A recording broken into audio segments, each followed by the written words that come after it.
Hello and welcome to In Focus. I'm Anthony Moreno. Today we talk about trade, tariffs, and business along the borderlands.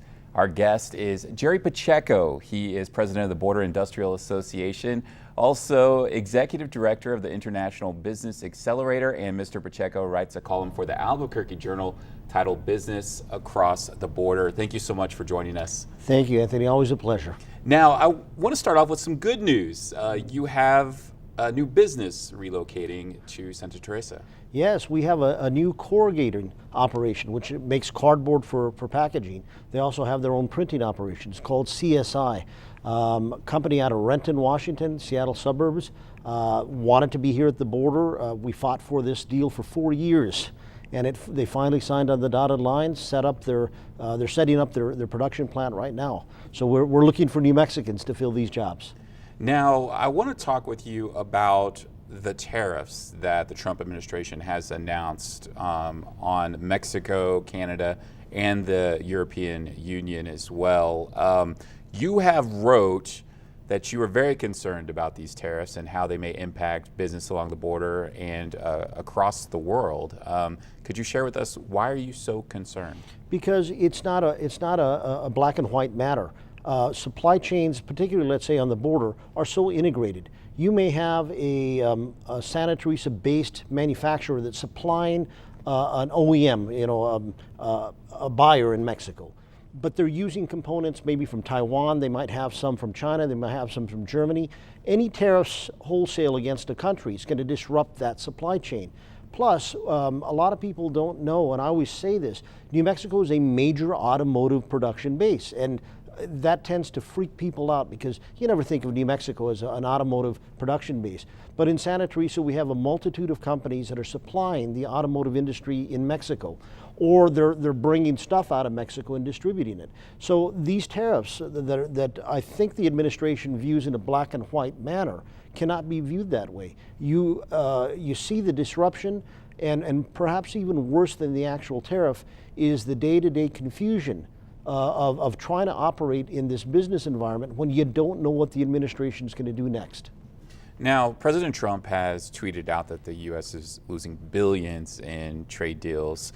Also, his administration has imposed tariffs on steel, aluminum, and how does that impact workers here in the United States? I mean, there may be some workers that are happy to hear that news who work at a steel factory or something like that. Why should they be concerned? Well, I would imagine if you're at a steel factory that's been shut down for a while, there's hope that it's going to restart. But that's such a small smidgen of the entire steel market.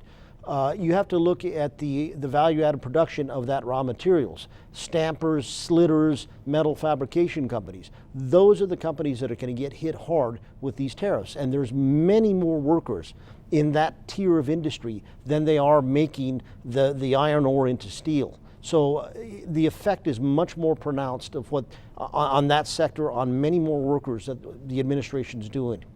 Now, Mexico has reacted as well in imposing tariffs on the U.S. How big of a concern are businesses where you're located in Santa Teresa that do business along the border with Mexico? Very, very concerned, but I call what's happening between Mexico and the United States in certain areas a phony war. And let me explain that to you. The day that Mexico declared that it was retaliating with 15 to 25% tariffs on U.S. steel and aluminum imports into Mexico, I started getting calls from all of our businesses. I started getting calls from reporters, and I didn't know any detail of how Mexico was going to impose those tariffs. So I started calling the Mexican government, the Secretariat of Commerce. I started calling the U.S. Department of Commerce. Nobody has information. So I've got these companies wondering, well, how does that affect us? Finally, Mexico issues what they call a decree that details how they're going to impose the tariffs. Well, anybody that's participating in Mexico's maquiladora industry, of which a lot of our firms are, they're shipping in bond, duty-free to Mexico already, they're not going to be whacked with the tariff. Well, if you consider that 80% of U.S.-Mexico trade is based in the maquila industry, what is Mexico really doing? playing politics like we're doing with Mexico.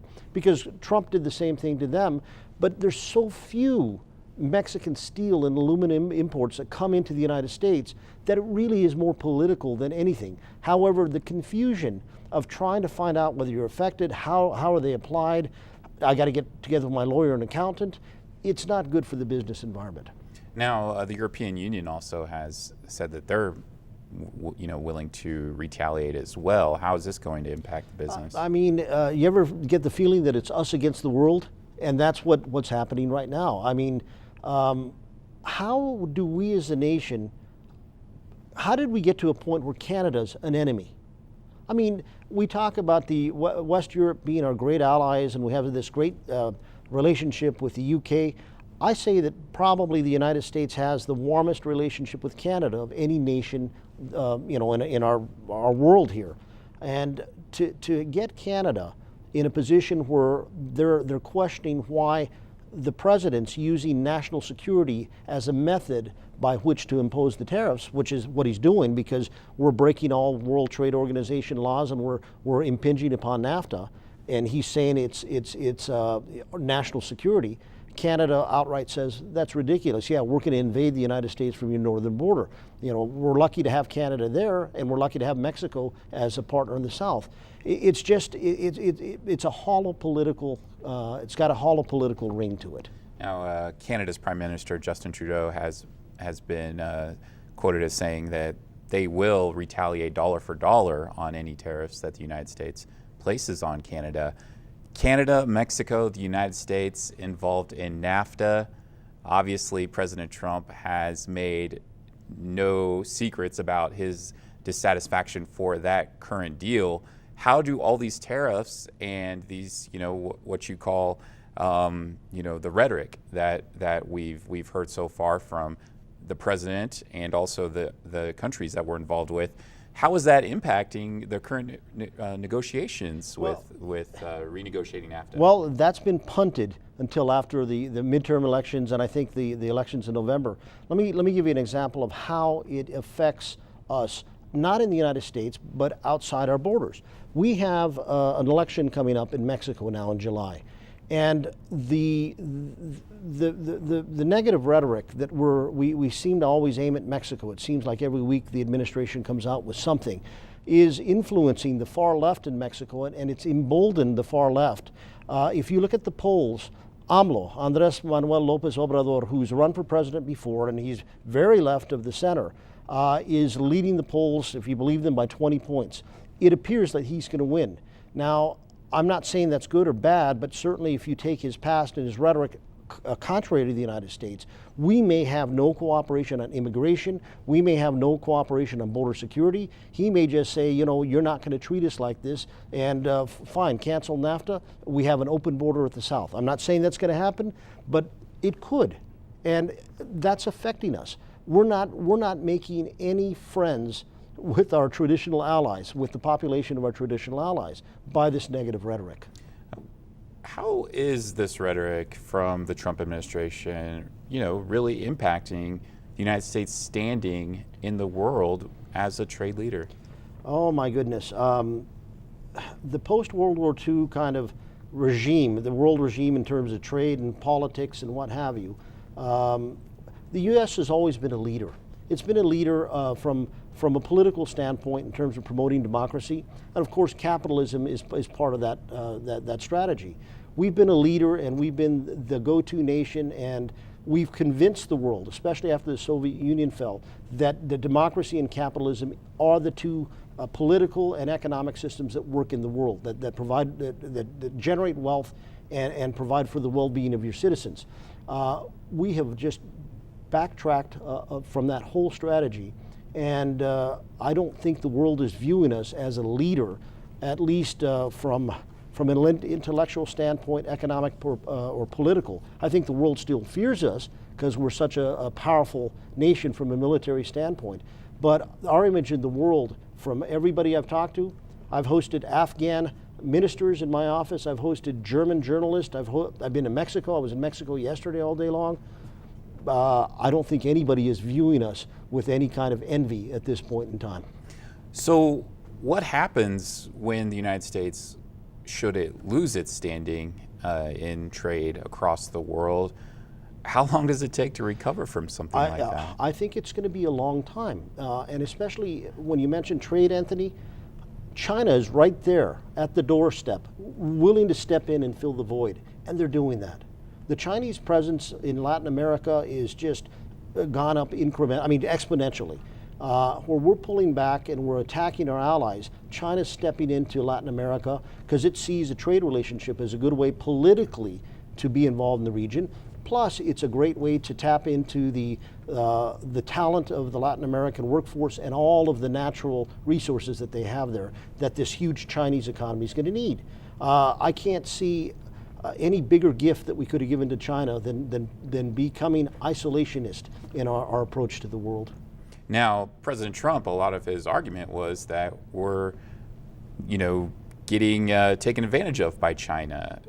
How true is that? And do you see that the president's actions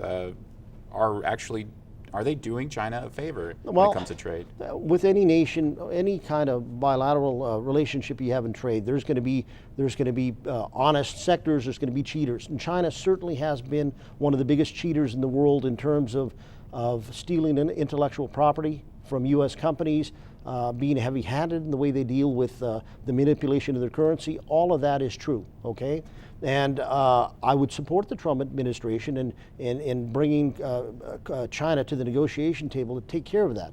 But wholesale tariffs, when you consider that Apple is manufacturing, the president, I understand, carries an Apple cell phone. That was not built in Wisconsin. That was built in China. That's U.S. technology, partial U.S. components, but those components come from all over the world. And when the finished product comes in, we're going to slap a tariff on a product like that. We're actually tariffing ourselves in a sense. And I'm not sure that's going to result in any widespread move by U.S. companies that have established themselves overseas to come back.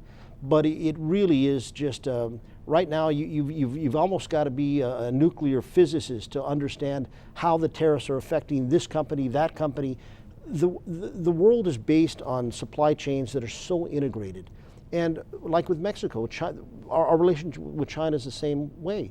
We've got Foxconn from Taiwan using Chinese components, U.S. components to make Dell computers. So you slap a tariff on that coming from Mexico. If 40% of that computer is New Mexican, or not New Mexican, but United States, I'm saying New Mexico because I'm biased to Santa Teresa, but if they're coming from the United States, we're actually slapping tariffs on our own companies. And the end result of all this is you and I pay more for that iPhone, and you and I pay more for that Dell computer. Now, you mentioned that you have to be super educated to really break down how the tariffs are really making an impact on each level. But how do you tell the person in the general public who doesn't really have much of an idea? How do you get them to really understand what's happening right now? What do you tell them? It's very difficult to explain if you don't understand supply chains. And the irony of it all is this: that person who is struggling, that person who is earning a minimum wage job or under $10 an hour, whatever it is, that has a family, and they go out and they live paycheck to paycheck, by slapping the tariffs onto China, okay, Chinese goods coming to the United States, who shops more at the Family Dollar store? Who shops more at the Dollar General? It's these people that are struggling every day. And all of a sudden that stuff goes up. I was in Mexico yesterday, for example. We're bringing this big art show to Silver City, and we're helping Western New Mexico with that show. Front page of the paper, many items in Mexico, like Washington apples and U.S. produce, have tripled in price. And now that opens up the rest of the world, Brazil, particularly countries like Brazil, to step in and say, well, we got apples, we've got this, we've got soybeans, we've got sorghum, and you see it on the street. It's very pronounced effect in Mexico. That's going to be filled in, that void, by other countries of the world that step in. But for that struggling person, they need to understand that they're at the tip of the spear in terms of getting affected by these tariffs. All right. Well, we unfortunately are out of time, but we are going to continue this conversation. Jerry Pacheco, thank you so much for joining us. Thank you. And we want to thank you for joining us for In Focus. I'm Anthony Moreno.